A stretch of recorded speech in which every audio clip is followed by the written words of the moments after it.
यदि आप किसी भी प्लॉट्स का या किसी भी कृषि भूमि का दाखिल खारिज म्यूटेशन आप करवाना चाहते हैं तो उसकी संपूर्ण प्रक्रिया क्या है, और इस वीडियो में मैं आपको ये भी बताऊंगा कि आप बिना किसी एडवोकेट के मदद लेके या बिना किसी व्यक्ति मदद लेके आप स्वयं अपनी प्रॉपर्टी का दाखिल खारिज म्यूटेशन कैसे करवा सकते हैं, जिसमें आप पैसा भी बचा सकते हैं। तो साथियों, सबसे पहले मैं आपको बता दूं कि म्यूटेशन जो है, दाखिल खारिज जो है, वो रजिस्ट्री के बाद कराना पड़ता है, जो कि यूपीआरसी सेक्शन 34 और 35 में दिया गया है। अब दाखिल खारिज कैसे कराएं, उसकी संपूर्ण प्रक्रिया के बारे में जानने से पहले आप थोड़ा दाखिल खारिज के बारे में जान लीजिए। एक चीज़ मैं आपको और बता दूं, यदि आप कोई भी लीगल एडवाइस लेना चाहते हैं या आप कोई ज़मीन है उसके डॉक्यूमेंट्स चेक करवाना चाहते हैं, खतौनी है, रजिस्ट्री कहीं डबल रजिस्ट्री तो नहीं, खतौनी पे कोई केस का आदेश तो नहीं, कोई निरस्ती का आदेश है, या मान लीजिए कोई विवादित तो नहीं ज़मीन, तो ये सारे डॉक्यूमेंट्स चेक करवा सकते हैं। कॉन्टैक्ट नंबर आपको वीडियो की डिस्क्रिप्शन में मिल जाएगा। आते हैं अपने टॉपिक पर। साथियों, दाखिल खारिज जो है वो 2-3 प्रकार का और होता है। जैसे मान लीजिए, एक तो होता है अंतरण द्वारा दाखिल खारिज। अंतरण यानी कि ट्रांसफर द्वारा। अब ट्रांसफर कई चीज़ों से ज़मीन होती है। हो सकता है आपने ज़मीन रजिस्ट्री करवाई हो, रजिस्ट्री द्वारा। हो सकता हो आपने किसी से वसीयत करवाई हो, वसीयत द्वारा अंतरण। हो सकता है कि आपने किसी से गिफ्ट डीड ली हो, तो गिफ्ट डीड द्वारा प्रॉपर्टी ट्रांसफर हुई हो, तब भी दाखिल खारिज। तीनों में ही आपको दाखिल खारिज की आवश्यकता पड़ती है। चौथा जो है वो एक चीज़ और है, वो है उत्तराधिकार द्वारा नामांतरण, यानी कि उत्तराधिकार द्वारा दाखिल खारिज। यानी कि मान लीजिए आपके दादाजी एक्सपायर हो गए तो उनकी जो ज़मीन है वो दाखिल खारिज हो गया, आपके पिताजी के नाम आनी है। तो इतने प्रकार को तो भाई दाखिल खारिज भी होता है। अब हम यहाँ जो आपको बताने वाले हैं वो बताने वाले हैं सेल डीड द्वारा दाखिल खारिज। आपने किसी ज़मीन की रजिस्ट्री कराई, यानी कि रजिस्ट्री द्वारा प्रॉपर्टी ट्रांसफ़र हुई है, तो ऐसी कंडीशन में आप दाखिल खारिज कैसे करवाएं, वो भी बिना किसी एडवोकेट के, बिना ज़्यादा पैसा खर्च किए। साथियों, क्या होता है कि जब आप कोई रजिस्ट्री करवाते हैं, मान लीजिए आपने 1 जनवरी को रजिस्ट्री आपने करवाई है, ठीक है, तो रजिस्ट्री आपने जिस दिन करवा ली है, आप उस ज़मीन के कानून के अकॉर्डिंग मालिक बन चुके हैं, ठीक है। लेकिन आपको एक प्रक्रिया करनी होती है, वो होती है दाखिल खारिज, ठीक है। यानी कि आप वो रजिस्ट्री तहसीलदार के यहाँ से वो रजिस्ट्री देंगे और उसके आधार पे आप दाखिल खारिज कराएंगे। दाखिल खारिज में विक्रेता का नाम काट के और आपका नाम कर दिया जाएगा, ठीक है।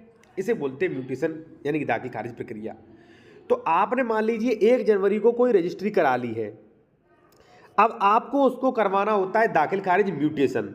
तो अब जो है ऑनलाइन सिस्टम है, प्रक्रिया जो है वो और भी बहुत मान लीजिए अच्छी अपडेट कर दिया है सरकार ने। तो जैसे ही आप 1 जनवरी को रजिस्ट्री करवाएंगे तो ऑटोमेटिक रजिस्ट्री ऑफिस जो है, रजिस्ट्री विभाग, वो उसी तहसील को, जो क्षेत्र तहसील होती है, वहाँ पे ऑटोमेटिक जो है वो 10 दिन के अंदर, लगभग 15 दिन के अंदर जो है वो जानकारी देता है, वो पत्रावली भेज देता है तहसीलदार के यहाँ, ठीक है। अब साथियों, अब आपकी फाइल जो है वहाँ पे चली गई। अब एक तारीख पड़ेगी, यानी कि 1 जनवरी को आपने रजिस्ट्री करवाई है, तो लगभग 35 दिन बाद, मतलब 5 फरवरी को या 2 फरवरी को या 8 फरवरी को एक तारीख लगेगी, डेट लगती है। डेट कैसे लगेगी? मान लीजिए आपका नाम है ए और आपने श्याम सिंह से खरीदा है, तो केस, एक मुकदमा, एक प्रकार का केस चलता है, ये मान के चलिए। तो बाकायदा आपका केस का नाम होगा ए बनाम श्याम सिंह, यानी कि जो खरीदता है वो बनाम प्रतिवादी, ठीक है। जो खरीदता है उसका नाम पहले, ए बनाम मान लीजिए श्याम सिंह, मान लीजिए जिसने बेचा है वो, और ग्राम, ठीक है। तो आप जो भी है, आप तहसील में जाइए, जो भी अपनी तहसील है, आपको पता होगा कि आपकी तहसील कौन सी है। जिस तहसील में आपकी ज़मीन है वहाँ पे आपको जाना चाहिए। और जो पेशकार जो होते हैं, तहसीलदार न्यायालय के जो पेशकार होते हैं, उनसे आप पूछिए कि हमारी जो है एक तारीख लगी है, मैंने रजिस्ट्री करवाई थी, उसकी एक तारीख लगी होगी, ठीक है। आप अपना तारीख का नाम बताइए, ए बनाम जो है श्याम सिंह, जो भी मौजा हो वो उस मौजा की, ठीक है। तो वो तुरंत वो रजिस्टर मेंटेन होता है, वो रजिस्टर में ढूंढ के बता देगा कि आपकी जो है वो 5 फरवरी लगी है या 7 फरवरी लगी है, 15 फरवरी लगी है। मैक्सिमम जो है वो 30 से 40 बीच के दिन के अंदर आपको एक तारीख पड़ती है। अब साथियों, तारीख क्यों पड़ती है कि भाई आपने ज़मीन खरीदा है, आपने क्लेम किया है दाखिल खारिज के लिए तहसीलदार के यहाँ कि भाई मैंने ये ज़मीन खरीद ली, अब ये दाखिल खारिज कर दिया जाए, ठीक है। ऑटोमेटिक वो हो जाता है। अब जैसे मान लीजिए साथियों 15 तारीख लगी है आपकी, ठीक है, उसने बता दिया कि भाई आपकी 15 फरवरी लगी है, ठीक है।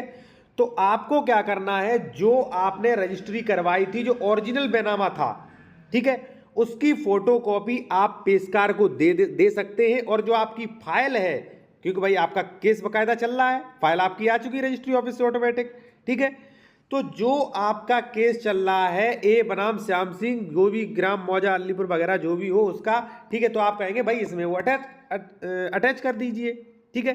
क्योंकि साथियों, जैसे मान लीजिए आपकी 15 फरवरी तारीख लगी है, तो 15 फरवरी को वो तहसीलदार के सामने आएगी पूरी फाइल आपकी, ठीक है।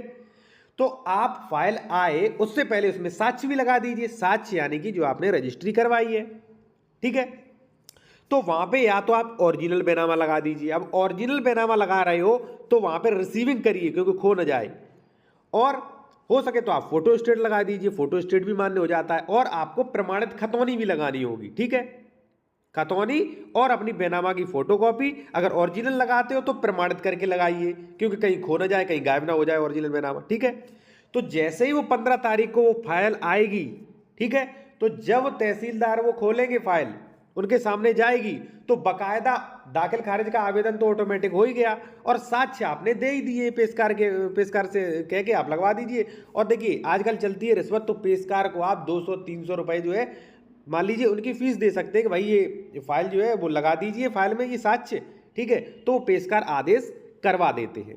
अब साथियों आप कहेंगे आदेश करवा, इसमें तो वकील की जरूरत नहीं। और वास्तव में भी जब आप 35 सेक्शन देखेंगे यूपीआरसी का, तो उसमें स्पष्ट मेंशन है। उसमें क्या है, सेक्शन 35 क्या कहता है कि उत्तराधिकार या अंतरण के मामलों में नामांतरण, ठीक है, धारा 33 या धारा 34 के अधीन किसी रिपोर्ट तथ्य की जानकारी प्राप्त होने पर तहसीलदार एक घोषणा जारी करेगा, ऐसी जांच करेगा जैसी आवश्यक प्रतीत हो, ठीक है। मान लीजिए तहसीलदार को सूचना मिली है कि आपने खरीदा है, आपने और दावा भी हो गया, यदि मामला विवादित नहीं है, सेक्शन 35 सब सेक्शन ए जो है वो क्या कहता है, यदि मामला विवादित नहीं है तो वह अधिकार अभिलेख खतौनी को संशोधन करने का निर्देश दे सकता है। अब देखिए अगर मान लीजिए आपका दाखिल खारिज विवादित नहीं है, आपके दाखिल खारिज पे आपत्ति नहीं है, कोई विवाद नहीं है, तो आप जो आपकी तारीख पड़ रही है 35 दिन बाद जाइए और अपना साक्ष्य दे दीजिए जाके। जब उसके सामने आएगी तो ये 35 सबसेक्शन जो धारा 35 है सबसेक्शन 1 में स्पष्ट कहा गया है कि अगर मामला विवादित नहीं है तो तहसीलदार आदेश देगा कि खतौनी में संशोधन किया जाए। तो तहसीलदार आदेश देंगे कि जो फलानी गाटे की जमीन जो है वो विक्रेता श्याम सिंह से ए ने खरीद ली है, अब विक्रेता श्याम सिंह की जगह ए का नाम दर्ज किया जावे, ठीक है। तो इस प्रकार से अपना दाखिल खारिज करवा सकते हैं। अगर मामला विवादित हो जाता है, मान लीजिए किसी ने आपत्ति लगा दी या कोई अन्य विवादित हो गया, फिर तो आपको वकील करना पड़ेगा, क्योंकि भाई फिर तो प्रोसेस केस चलेगा, आपको इतनी जानकारी होगी नहीं कि आप अपनी बहस कर सको या आप आगे की प्रोसेस कर सको, ठीक है।